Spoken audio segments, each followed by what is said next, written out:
ഇന്ന് വന്നിട്ട് പോയത് മകനല്ലേ? എനിക്കറിയാം മകനാണെന്ന്. ആരുടെ മകനാണെന്നേ സംശയമുള്ളൂ? എന്റെയോ അഴകത്തമ്മയുടെയോ? എന്റെ മകനാ. അപ്പൊ പിന്നെ കഴിഞ്ഞ ദിവസം വന്നതാണോ എന്റെ മോൻ? അതോ ഇനി ഒരാളൂടെ ഉണ്ടല്ലോ, അവനാണോ? ആ ഒരാളെ ഇനി ഞാൻ കാണാനുള്ളൂ. നിങ്ങൾ എന്നെ ശല്യം ചെയ്താൽ ഞാൻ പരാതി കൊടുക്കും. ഞാൻ ശല്യം ചെയ്യുന്നില്ല, ഒറ്റ വാക്ക് പറഞ്ഞാ മതി. ഏത് എന്റെ കുട്ടി? എന്റെ മനസ്സിന്റെ ഒരു ആശ്വാസത്തിനാ. എന്റെ വീട്ടിലുള്ളതെല്ലാം എന്റെ മക്കളാ. ഒന്ന് പോകുന്നുണ്ടെങ്കിൽ മമ്മിന്ന്. എന്താ ഇവിടെ ഒരു ബഹളം? ഈ സ്ത്രീ എനിക്ക് സ്വൈര്യം തരുന്നില്ല. ആഹാ, നീ മര്യാദ പഠിച്ചില്ല അല്ലേടി? ഞാൻ തീർത്തു തരാം.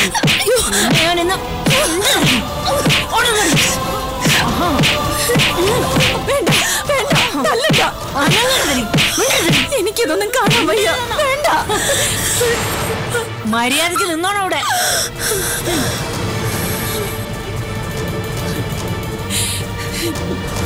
ദയവ് ചെയ്ത് ഉപദ്രവിക്കരുത്. എനിക്കിത്തിരി മനസ്സമാധാനം തരൂ. കാല് പിടിക്കുക ഞാൻ.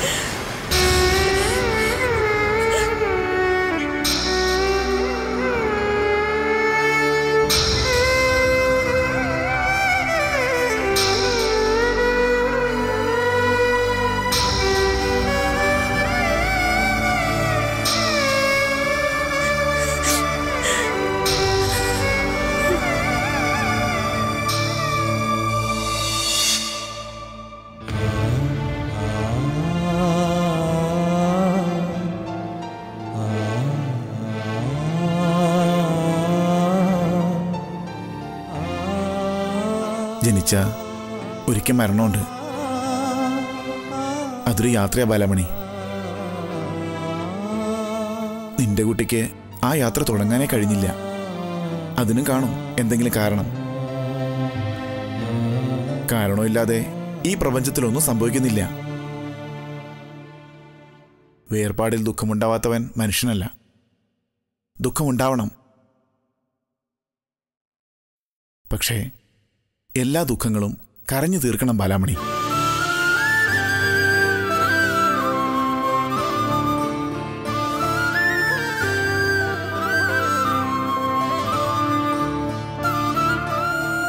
ഹൃദയത്തിൽ അടക്കി പിടിച്ച കണ്ണീര് ആയുസിന്റെ നീളം കുറയ്ക്കും.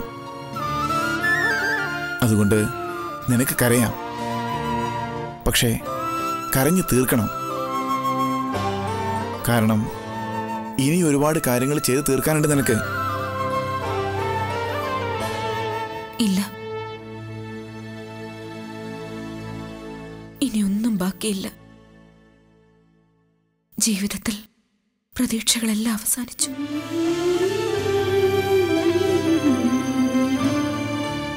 അവസാനത്തിൽ നിന്നും തുടങ്ങണം ബാലമണി. ഉപദ്രവിച്ചവരോടുള്ള വാശിക്കെങ്കിലും ജീവിക്കണം. നിന്നെ കരയിച്ചവര്, നിന്റെ ജീവിതം നിന്നിൽ നിന്നും തട്ടിപ്പറിച്ചെടുത്തവര്, നിന്നെ കൊല്ലാൻ ശ്രമിച്ചവര്, അവസാനം ഇപ്പോ നിന്റെ കുഞ്ഞിനെ കൊന്നവര്.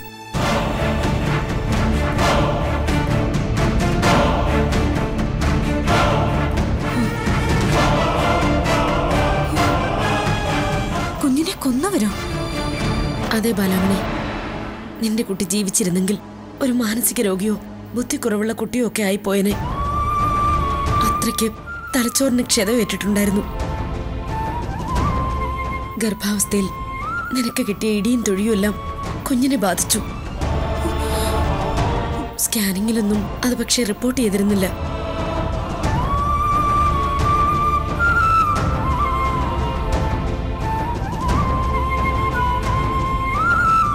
നീ അറിയേണ്ടത് തന്നെയാ. കവിതയുടെ തൊഴിയും ചവിട്ടുമെല്ലാം ആഘാതമേൽപ്പിച്ചത് നിന്റെ കുഞ്ഞിനെയാ.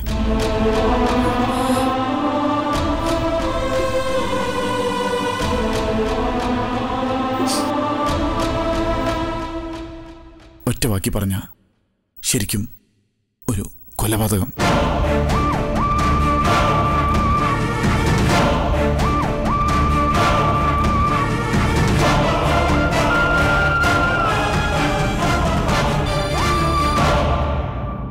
കാര്യം ഓർക്കണം. മറ്റുള്ളവരുടെ ഉപദ്രവത്തിന് മുന്നിൽ കരയാനല്ലാതെ പ്രതികരിക്കാൻ അറിയില്ലായിരുന്നു നിന്റെ അമ്മയ്ക്ക്. അതായിരുന്നു അവരുടെ ജീവിതത്തിലെ പരാജയവും. ദേ, നീ അത് ആവർത്തിക്കുകയാണോ? വൈരാഗ്യം വേണമെന്ന് ഞാൻ പറയില്ല, പക്ഷേ വാശി വേണം. ജീവിതത്തോടുള്ള വാശി, നഷ്ടപ്പെട്ടതൊക്കെ നേടിയെടുക്കാനുള്ള വാശി.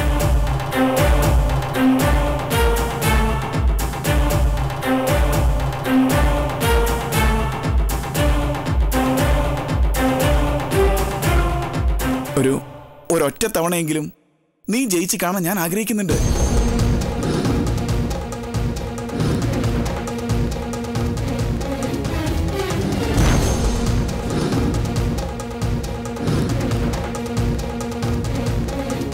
അത്ര പോലും നിനക്ക് തോന്നുന്നില്ലെങ്കിൽ ഇനി എനിക്കൊന്നും പറയാനില്ല.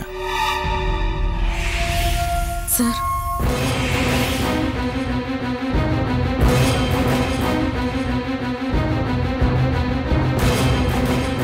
ജീവിക്കാനുള്ള സ്വാതന്ത്ര്യം എനിക്ക് നിഷേധിച്ചത് കവിതയാണ്. എന്റെ കുഞ്ഞിനെ ജീവിക്കാൻ അനുവദിക്കാത്തതും അവളാണെങ്കിൽ ഇനി എനിക്ക് ജീവിക്കണം. അതെനിക്ക് ജയിക്കാനല്ല, അവളെ തോൽപ്പിക്കാൻ.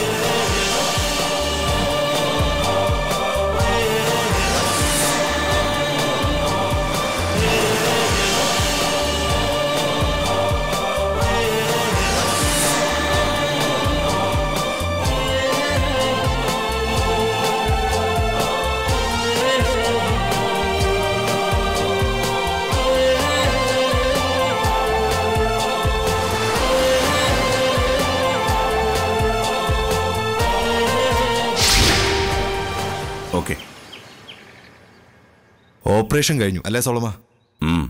കഴിഞ്ഞു. ഏത് നിമിഷവും അവന് ബോധം തെളിഞ്ഞേക്കാം. ബോധം തെളിയാതെ തന്നെ ആ കിടപ്പിലങ്ങ് മരിച്ചുപോയാലോ? അങ്ങനെ സംഭവിച്ചാ അതെന്റെ ഭാഗ്യം. പക്ഷേ അതിന് ചാൻസ് കുറവാ. അവന് ദൈവം ആയുസിട്ടിട്ടുണ്ടെന്ന് തോന്നുന്നു. വണ്ടി ഇടിച്ചപ്പോ ആ സ്പോട്ടിൽ തീരുമെന്ന് വിചാരിച്ചാ തീർന്നില്ല. ഓപ്പറേഷനിൽ തീരുമെന്ന് വിചാരിച്ചു, അത് നടന്നില്ല. ഇനി ബോധം തെളിയില്ല എന്ന് വിചാരിക്കാൻ ന്യായം കാണുന്നില്ല. ബോധം തെളിഞ്ഞ് അവന് സംസാരിക്കാറായാൽ പോലീസ് വരും, മൊഴിയെടുക്കും. അപ്പൊ അവൻ രാഘവന്റെ പേരല്ലേ പറയൂ? അങ്ങനെ പറയാനാണ് സാധ്യത. അത് നമ്മളെ ബാധിക്കില്ല. കവിതയാണ് നമ്മുടെ പ്രശ്നം. ഞാൻ കവിതയ്ക്കെതിരായിട്ട് നീങ്ങിയത് അനിയൻ തമ്പിക്കറിയാം. അവനത് കവിതയോട് പറയാതിരിക്കാൻ എന്താ ഒരു മാർഗം? ബോധം തെളിഞ്ഞ കവിത കാണും മുമ്പ് അവനെ സോളമൻ കാണണം. എല്ലാം അവന്റെ തെറ്റിദ്ധാരണയാണെന്ന് പറഞ്ഞു മനസ്സിലാക്കണം. മനസ്സിലായില്ലെങ്കിലോ? കൊല്ലണം, ശ്വാസം മുട്ടിച്ച് കൊല്ലണം.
കാശിനുള്ള എല്ലാ ഏർപ്പാടുകളും ശരിയാക്കിയിട്ടുണ്ട്. വീടും സ്ഥലവുമാണ് പണയം. എല്ലാം പറഞ്ഞിരുന്നു ആനന്ദ് വന്നപ്പോ. തിരിച്ചെടുക്കാൻ കഴിയുമെന്ന് ഉറപ്പുണ്ടോ? ഉണ്ടമ്മേ. അതിനുവേണ്ടി സ്ഥലം വിൽക്കേണ്ടി വരില്ലെന്നാണ് എനിക്ക് തോന്നുന്നത്. കാരണം അമ്മ പുറത്തിറങ്ങിയ കേസൊക്കെ രാജിയാവും.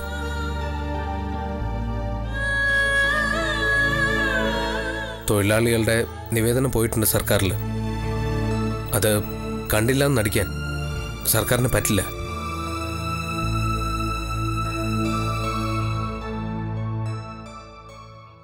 കേസില്ലാതായ സ്റ്റോപ്പ് മെമ്മോകളെല്ലാം പിൻവലിക്കും. കമ്പനികളെല്ലാം നമുക്ക് തുറക്കാനും പറ്റുമേ. കയ്യിലുള്ളതും 3 മാസത്തെ ടേൺ ഓവറും ചേർത്താ ഈ കടങ്ങളൊക്കെ നമുക്ക് വീട്ടാൻ പറ്റും.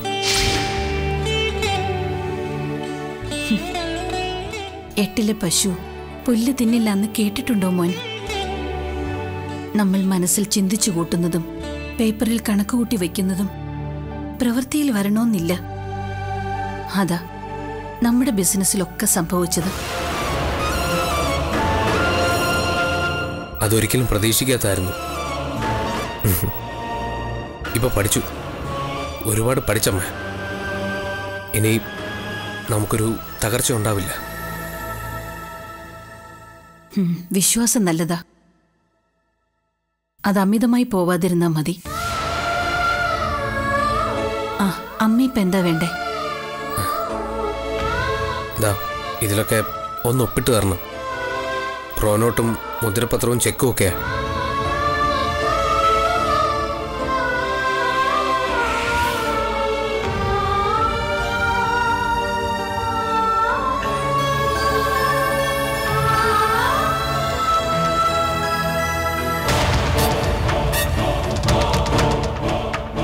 ഇതെല്ലാം കൂടി കൊടുക്കണോ?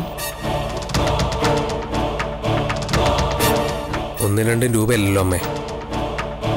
എല്ലാവരുടെയും ചെക്കും പ്രോമിസറി നോട്ടും ഒക്കെ കൊടുക്കണം. എന്ത് കൊടുത്തിട്ടായാലും വേണ്ടില്ല, കാര്യം നടക്കട്ടെ.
ആരാ പണയം വാങ്ങിക്കുന്നത്? ഒരു പാലക്കാരൻ തോമാച്ചനാ, കുഴപ്പക്കാരനല്ല. മോനെ,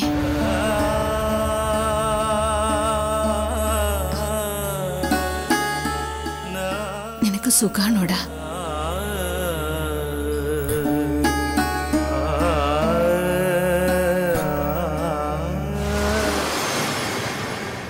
അല്ല,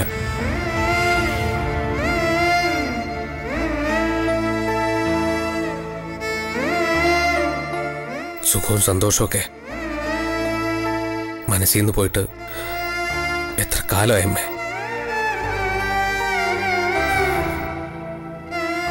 ഞാനെന്താ അമ്മ ഇങ്ങനെ?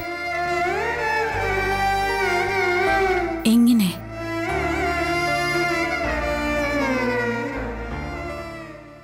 ഏട്ടന്മാരെക്കാളും മോശം എൻ്റെ സ്വഭാവം. ബാലമണി ഉപേക്ഷിച്ചതല്ല, കവിതയെ സ്വീകരിച്ചാണ് തെറ്റായി പോയെന്ന് ഇപ്പം തോന്നുക.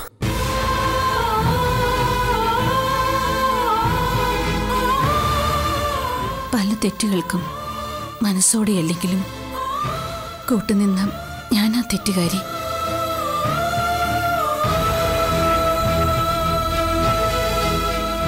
അമ്മ പല തെറ്റുകൾക്കും കൂട്ടുനിന്നത് എന്നോടുള്ള സ്നേഹം കൊണ്ടാണെന്ന് എനിക്കറിയാം. അതുകൊണ്ട് തന്നെ അമ്മയോട് ഞാനൊരു ഒരു സംശയം ചോദിച്ചോട്ടെ?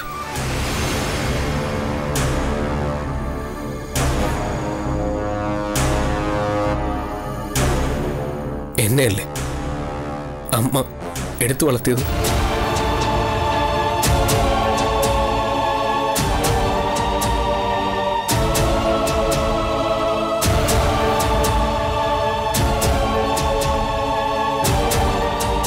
അങ്ങനെ എനിക്ക് സംശയം തോന്നാതിരിക്കാനല്ലേ അമ്മ എന്നെ കൂടുതൽ സ്നേഹിച്ചത്?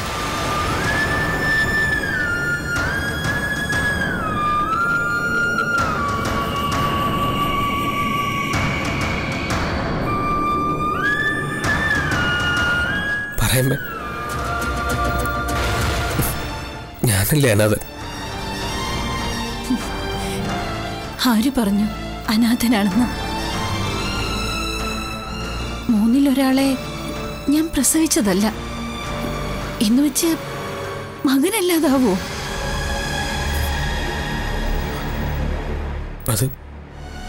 അത് ഞാനല്ലേ? ഒന്ന് പോടാ ചെറുക്ക, വെറുതെ തല്ലുകൊള്ളാതെ എൻ്റെ കയ്യിൽ നിന്ന്.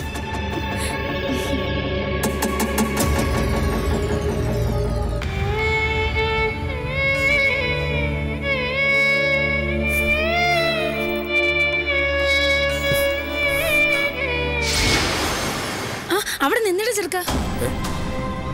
നിങ്ങൾ എന്താ എന്നെ വിളിച്ചത്? ചെറുക്ക പിന്നെ നീ എന്താ പെണ്ണാണോ? ഞാൻ ആരാണെന്ന് നിങ്ങൾക്ക് അറിയാവോ? 4-5 കമ്പനികളുടെ ഡയറക്ടറാ. എന്നെ എൻ്റെ അമ്മ മാത്രമേ ചെറുക്കാ നീ എന്നൊക്കെ വിളിക്കാറുള്ളൂ. അതല്ലേ ഞാനും വിളിച്ചത്. എന്താ? ഏയ് ഒന്നുമില്ല. അല്ല എന്തോ പറഞ്ഞല്ലോ. നിനക്ക് എൻ്റെ ഒരു ചായ ഉണ്ടെന്ന്. അയ്യേ? എന്താ എന്നെ കണ്ട ആരെങ്കിലും അയ്യെന്ന് വിളിക്കുവോ? ഈ വേഷത്തിൽ കണ്ടിട്ടാ ഉടുത്തൊരുങ്ങി വന്ന ആര് കണ്ടാലും നിന്റെ അമ്മയാന്നേ പറയൂ. അയ്യോടാ, എന്റെ അമ്മയാവുമെന്ന കോലം. ഒന്ന് പോയേ. സത്യം പറ, നിന്നെ അഴകത്തമ്മ എടുത്തു വളർത്തിയതല്ലേ? ഒരൊറ്റ കുത്തു വെച്ചൊന്നാണല്ലോ. മനുഷ്യനെ പേടിപ്പിക്കാൻ വേണ്ടി ഓരോന്ന് പറഞ്ഞോണ്ട് വന്നോളൂ. അത് പിന്നെ എന്നെ കണ്ടാ ഇനി എങ്ങനെ തോന്നുവോ? ആ ഒന്ന് പോ അമ്മായി. അമ്മായിയോ? അല്ല ആന്റി. ഏ ഒന്ന് പോതല്ലേ. എനിക്ക് എന്റെ അമ്മയുടെ അതേ മുഖ.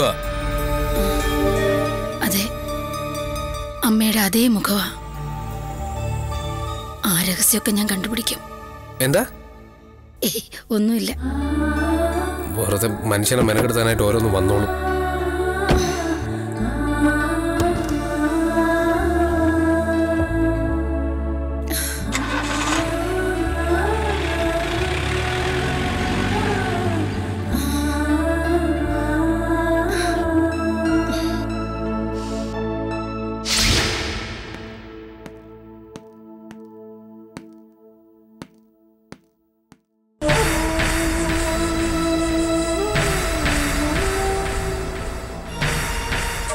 മൂന്ന് മക്കളെയും ഞാൻ കണ്ടു. അവരിലാരാ എന്റെ മകൻ? ആദ്യം വന്നത് അരവിന്ദ്, മൂത്തയാള്. അവനാണോ?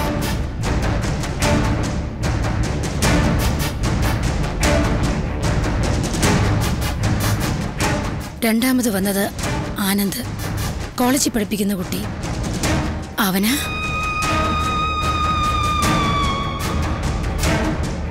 ഇപ്പൊ വന്നത് ഇളയാള് അനന്തു, ഇത്തിരി കുസൃതി കൂടുതലുള്ളവൻ. ഇനി അവനായിരിക്കോ?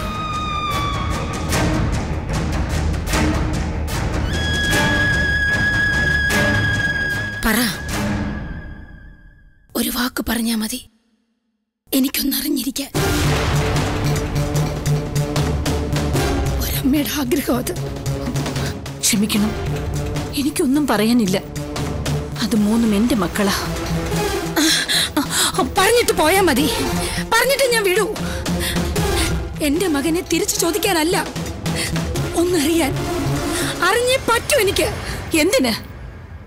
എന്ത് കാര്യത്തിന്? എന്റെ മൂന്ന് മക്കളിൽ ഒന്നിനെ ചൂണ്ടിക്കാണിച്ചു തരാൻ എനിക്ക് പറ്റില്ല. 2 പേർ എന്റെ 2 കണ്ണുകളാണെങ്കിൽ മൂന്നാമത്തെ ആള് എന്റെ തൃക്കണ്ണ. മൂന്നാം കണ്ണ് അത് തുറന്നാൽ ആ തീയിൽ ദഹിച്ചു പോവും ലീലാമ്മേ നീ. അതുകൊണ്ട് വേണ്ട, ഇത്തരം ഒരു ചോദ്യവും വേണ്ട. പിന്നെ ഞാൻ എന്ത് ചെയ്യണം? എന്റെ കുഞ്ഞിനെ ഒന്ന് അറിയാൻ പോലുള്ള അവകാശം എനിക്കില്ലേ? ഇല്ല. ഇത്ര കാലം ഇല്ലാതിരുന്ന അവകാശം ഊട്ടി ഉറപ്പിക്കാൻ നിനക്കൊരു അവകാശമില്ല. ഞാൻ വളർത്തിയ മക്കള് 3 എന്റെയാ. എന്റെ പൊന്നു മക്കള്. അല്ല, ഒന്ന് എന്റെയാ, എന്റെ പൊന്നുമോൻ.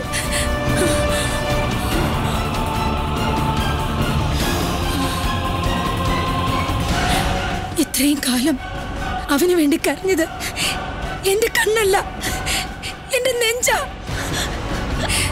തൊണ്ടയില് കണ്ണീരൊരു നോവായിട്ടിരിക്കുക.